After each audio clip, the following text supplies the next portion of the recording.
काका शेवटचं सांगलालो, जमिनीची वाटणी झाली पाहिजे म्हणजे झालीच पाहिजे. तुमची मागणा गुंठाभर जमीन मी माझ्या बापाच्या हिश्श्याची जमीन मागलालो. वाटणी जर नाही झाली तर माझ्यासारखा कोण वाईट नाही tick tick tick tick tick tick tick करून टाकेन.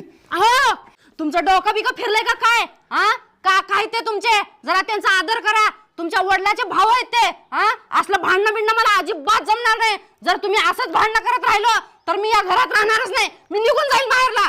तुम्हाला शेवटची वॉर्निंग आहे, मला भांडणं केलेले अजिबात जमणार नाही. वहिनी आपली काकू आहे का नाही, आपल्या घरासमोर रोज कचरा टाका लागल्या. होय का? काकू बिकू गेली खड्ड्यात. काकूला दाखवतेस आता. गेली ती. असं काय खरं नाही आता. ए काकू कुठे गेली? सोडा तुम्ही. काकू